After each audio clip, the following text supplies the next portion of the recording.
പിതാവിന്റെയും പുത്രന്റെയും പരിശുദ്ധാത്മാവിന്റെയും നാമത്തിൽ ആമേൻ. എന്റെ പ്രിയപ്പെട്ടവരെ, ഇന്ന് ജൂലൈ 7-ാം തീയതി ചൊവ്വാഴ്ച.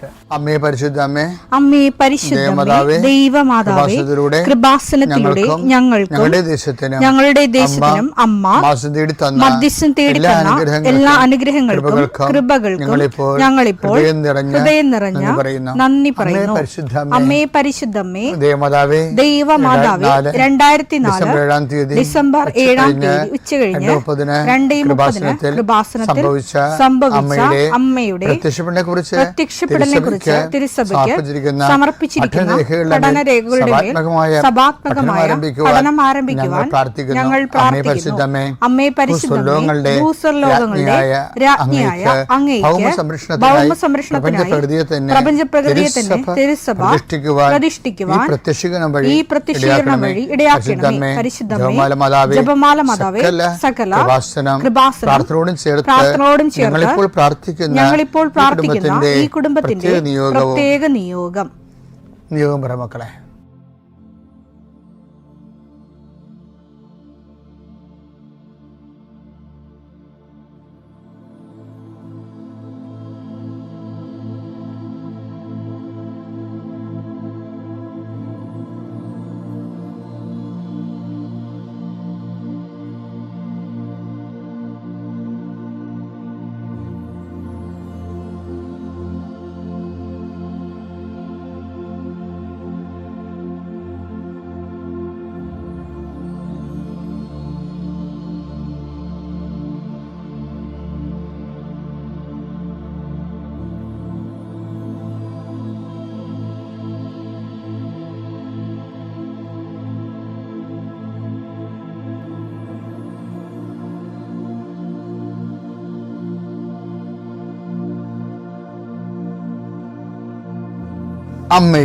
അമ്മയുടെ പ്രത്യക്ഷീകരണത്തിന്റെ ഈ അനുഗ്രഹവേളയിൽ ഞങ്ങൾക്ക് സാധിച്ചു തരുവാൻ കനിയണമേ.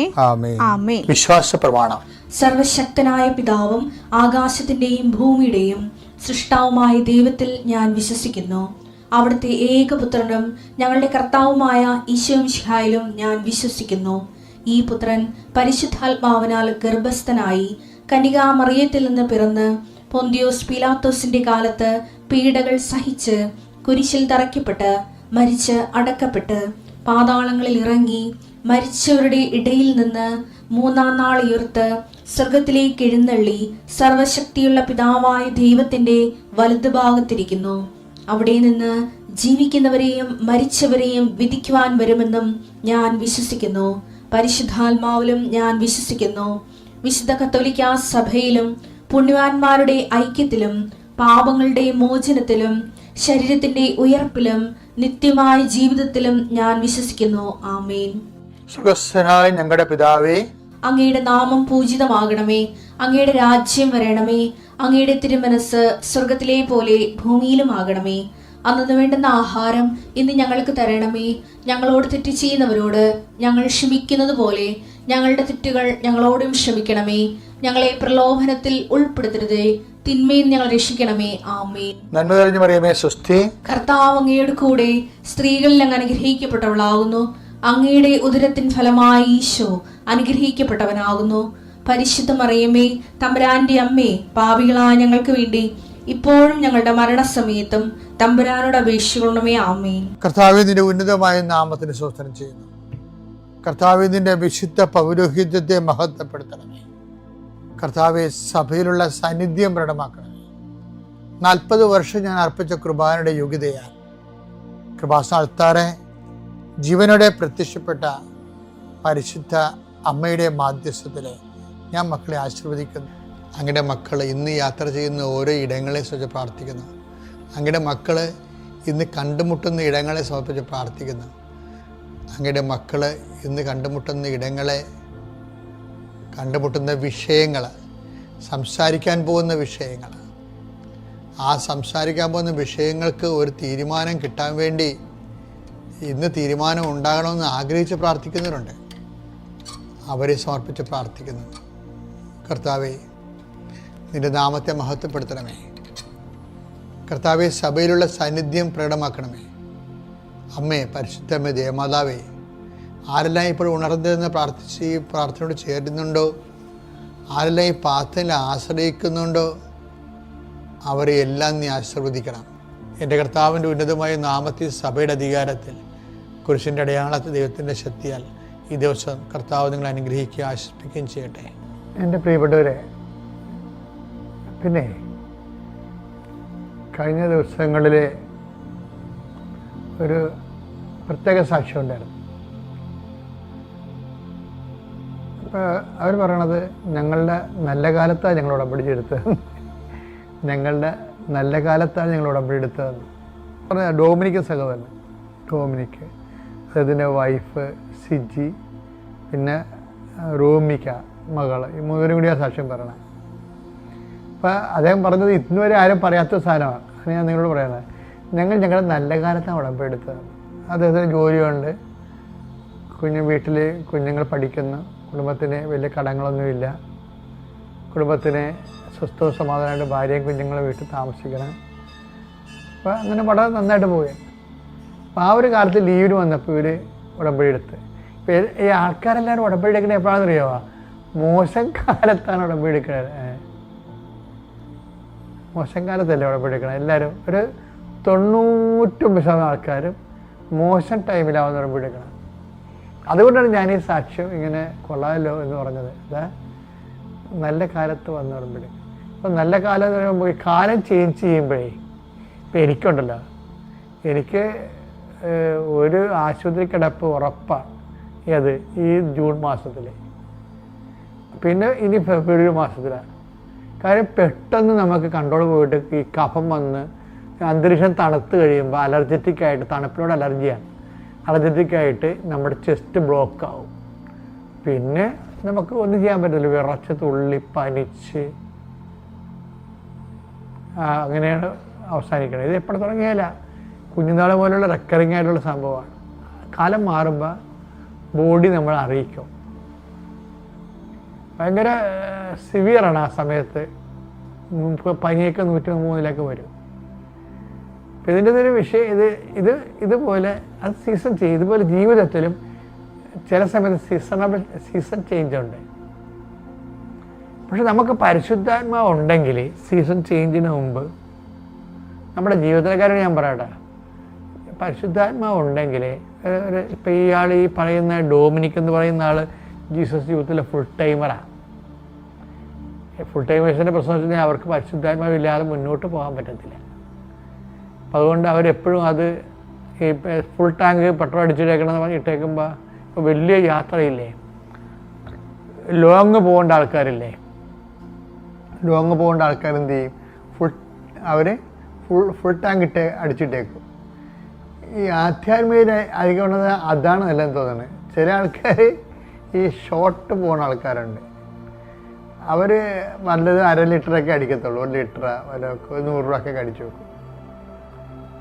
അപ്പം അത് നമ്മൾ എങ്ങനെ പോകുന്നു എന്നുള്ളതനുസരിച്ചിരിക്കും. ഇപ്പം നമുക്ക് ഒരു മിനിമം ഫിസിക്കൽ ലൈഫ് ഉണ്ടെങ്കിൽ ഇതുപോലെ 100 രൂപയൊക്കെ 50 രൂപയൊക്കെ പെട്രോൾ അടിക്കുന്ന ആൾക്കാരെ പോലെ. ലോങ് പോകുകയെന്ന് വെച്ച് കഴിഞ്ഞാൽ ദൈവമായിട്ട് സാക്ഷ്യം വഹിച്ചുള്ള സാക്ഷി ജീവിതമില്ലേ, അതിനാണ് ലോങ് പോകണമെന്ന് പറയണത്. അങ്ങനെ ലോങ് പോകണവർ ഫുൾ ടാങ്ക് അടിക്കണം. ഈ ഡൊമിനിക് ഒരു ഫുൾ ടാങ്ക് അടിക്കുന്ന പാർട്ടിയാണ്. കാര്യങ്ങളുടെ ജീസസ് യൂത്തിൻ്റെ ഫുൾ ടൈമറാണ്. അപ്പം അവർക്കറിയാം കർത്താവിൻ്റെ ജോലി ചെയ്യണമെന്നുണ്ടെങ്കിൽ നമ്മളെപ്പോഴും നല്ല ഫുൾ സ്പിരിറ്റഡ് ആയിരിക്കണം.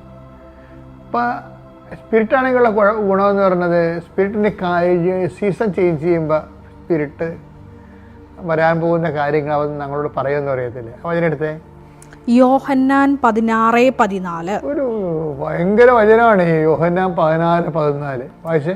വരാനിരിക്കുന്ന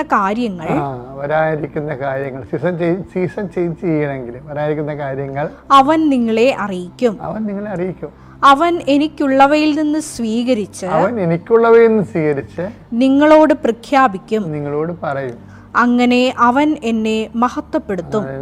ഈശോന്റെ ഉള്ളിലുള്ളത് നമ്മൾ അറിയിക്കുന്നത് പരിശുദ്ധാത്മാവാണ്. അപ്പോൾ ഈ ഫുൾ ടാങ്ക് എന്ന് വെച്ച് കഴിഞ്ഞാൽ എന്ത് നല്ലവണ്ണം സ്പിരിറ്റോടെ നിൽക്കുകയാണെങ്കിൽ നമുക്ക് വരാൻ പോകുന്ന അത് കർത്താവ് നമ്മൾ അറിയിക്കും. അതാണല്ലേ കൃപാസനത്തിൻ്റെ ഒരു ഏറ്റവും വലിയ സന്ദേശം അതാണല്ലോ. ദുരന്തമുണ്ടാകാൻ പോകുന്നു, പ്രാർത്ഥിക്കണം. വരാൻ പോകുന്ന കാര്യങ്ങളാണ് അമ്മ പറഞ്ഞത്. അപ്പോൾ അത് അൾത്താരയിൽ ആരാധന നടക്കുന്ന സമയത്താണ് അമ്മ ആഘോഷമായിട്ട് വന്ന് പറഞ്ഞത്. അമ്മയെ ആരും കണ്ടില്ല, ഞാൻ മാത്രമേ കണ്ടുള്ളൂ. പക്ഷേ ആ മെസ്സേജ് ഏറ്റെടുത്ത് കഴിഞ്ഞപ്പോൾ എന്നാ സംഭവിക്കുന്നത്, ഏത് ജില്ലകളിൽ ചെന്നാലും ഏത് രാജ്യങ്ങൾ ഭൂഖണ്ഡങ്ങളിൽ ചെന്നാലും ഉടമ്പടി എടുത്ത് ജീവിക്കുന്ന അതൊരു വേ ഓഫ് ലൈഫായിട്ട് ഇപ്പോഴൊക്കെ ആൾക്കാർ സാക്ഷ്യം പറയുമ്പോൾ നമ്മൾ ശ്രദ്ധിച്ചാൽ മനസ്സിലാവും. ഉടമ്പടി ഒരു ജീവിത രീതി എന്ന രീതിയിലാണ് ആൾക്കാർ എടുത്തിരിക്കുന്നത്. അതുകൊണ്ടാണ് അവർ കുറേ ആൾക്കാർ ഇങ്ങനെ പുതുക്കിയിരിക്കും. ഇന്ന് അശ്വതി നായർ എന്ന് പറഞ്ഞൊരു മോള് സാക്ഷ്യം പറഞ്ഞ് ഇന്നലെ അതായത് അവർ പറഞ്ഞത്, എൻ്റെ കാശ് തീർന്നപ്പോൾ ഞാൻ എൻ്റെ വള കൊണ്ടേ പണയം വെച്ചു, ഇനി 35,000 രൂപ കിട്ടുമെന്ന് പറഞ്ഞ്, മാക്സിമം കിട്ടണം 35,000 രൂപയാണെന്ന് പറഞ്ഞു. അപ്പോൾ അവർ പറഞ്ഞ് എനിക്കൊരു 15,000 രൂപയും കിട്ടുന്നതാണെന്ന് പറഞ്ഞു. 15,000 രൂപയ്ക്ക് ഞാൻ പത്രം മേടിച്ച് എല്ലായിടത്തും കൊണ്ടുപോയി മാതാവിൻ്റെ കാര്യം പറഞ്ഞ് കൊടുത്തെന്ന് പറഞ്ഞു. ഇങ്ങനെയൊക്കെയാണ് ആൾക്കാർ വർക്ക് ചെയ്യണത്. അപ്പോൾ ഇത് അശ്വനായർ പറയേ, വള എടുപ്പിക്കുന്ന ഒരു ടൈമായി, അപ്പോൾ അവരെന്നെ വിളിച്ചായിരുന്നു എന്ന് പറയും. വള എടുപ്പിക്കുന്ന സ്ഥലത്ത് തന്നെ വിളിച്ചായിരുന്നു. അപ്പോൾ ഞാൻ വള എടുക്കണമല്ലേ, അല്ല പിന്നെ പലിശ കൂടിക്കൊണ്ടിരിക്കുമല്ലോ. അപ്പോൾ അങ്ങനെ വരുമ്പോൾ ഉടനെ ചേച്ചി എന്നെ വിളിച്ചു. എൻ്റെ ചേച്ചി എന്നെ വിളിച്ചിട്ട്, എടി നിൻ്റെ അക്കൗണ്ടിലേക്ക് ഞാൻ 20,000 രൂപ അയച്ചെന്ന് പറഞ്ഞു. ഞാൻ ചേച്ചിയോട് ചോദിച്ചില്ല, ഞാൻ ഇങ്ങനെയുള്ള കാര്യങ്ങൾ ചേച്ചിക്ക് അറിയത്തില്ല. എനിക്കിപ്പോൾ ഒരു വള എടുക്കണമല്ലോ എന്ന് ഞാൻ ചിന്തിച്ചതേ ഉള്ളൂ. അപ്പം തന്നെ ഒരു ബന്ധവുമില്ല, ഒരറിവും ഇല്ലാത്ത ചേച്ചി എനിക്ക് 20,000 രൂപ അയച്ചു തന്നു. അപ്പം അശ്വതി സാക്ഷിയൊക്കെ പറയുമ്പോൾ നിങ്ങൾക്കറിയാമല്ലോ, അവർ സാക്ഷ്യം പറയാനായിട്ട് മാത്രമാണ് ഈ കൃപാസനത്തിൽ വരണത്. എന്താ കാര്യം, അവർ ഇതിൻ്റെ കൂടെ അങ്ങ് മാതാവിൻ്റെ കൂടെ ജീവിക്കുകയോ മാതാവ് അവരുടെ കൂടെ ജീവിക്കുകയോ എന്തൊക്കെയാണ്. ഉടമ്പടിയുടെ ഒരു ലെവലെന്ന് പറയണത് നല്ല ശരിക്കും ഉടമ്പടി സത്യസന്ധമായി ചെയ്യുന്ന ആൾക്കാരുടെ കൂടെ ഉടമ്പടിയുടെ ഫുൾ ഓപ്ഷനായിട്ടുള്ള എല്ലാ വാഗ്ദാനങ്ങളും നിറവേറുന്നുണ്ട്. ഞാനിപ്പോൾ തൽക്കാലം ഇവിടെ അവസാനിപ്പിക്കുകയാണ്. നമുക്കിങ്ങനെ ഉടമ്പടി ധ്യാനം പോലെ നീട്ടിപ്പറയാൻ പറ്റിയ സ്ഥലമല്ല. ഞാൻ അടുത്ത ദിവസം തന്നെ വിവരിച്ച് പറഞ്ഞുകൊള്ളാം. അപ്പോഴിപ്പോൾ ഞാൻ പറഞ്ഞ ഇത്രയേ ഉള്ളൂ, ലോങ് പോകുമ്പോൾ ഫുൾ ടാങ്ക് അടിക്കണം എന്ന് വെച്ചാൽ നിങ്ങളെപ്പോഴും അതായത് അന്ന് വേണ്ട അപ്പത്തിന് വേണ്ടിയുള്ള മിനിമം പരിപാടിയായിട്ട് പ്രാർത്ഥന മാറ്റരുത്. മറിച്ച് പ്രാർത്ഥന പരിശുദ്ധാത്മാവിൽ നിറഞ്ഞു നിന്ന് പരിശുദ്ധാത്മാവിന് നമ്മോട് കമ്മ്യൂണിക്കേറ്റ് ചെയ്യാൻ പറ്റുന്ന പരുവത്തിൽ സർവ്വസജ്ജമായി ഇരിക്കാനാണ് ഈ വചനം കൊണ്ട് ഉദ്ദേശിക്കുന്നത്. അപ്പോൾ ഇതിന് മേലെ ഇത് ഡെയിലി ബ്രെഡ് എന്ന വചനം എന്ന് പറഞ്ഞാൽ ഇതിൻ്റെ അകത്തുള്ളത് ഏതാണ്, വരാൻ പോകുന്ന കാര്യങ്ങൾ അവൻ നിങ്ങളോട് പറയും എന്നാണ്. പിതാവിൻ്റെയും പുത്രൻ്റെയും പരിശുദ്ധാത്മാവിൻ്റെയും നാമത്തിൽ.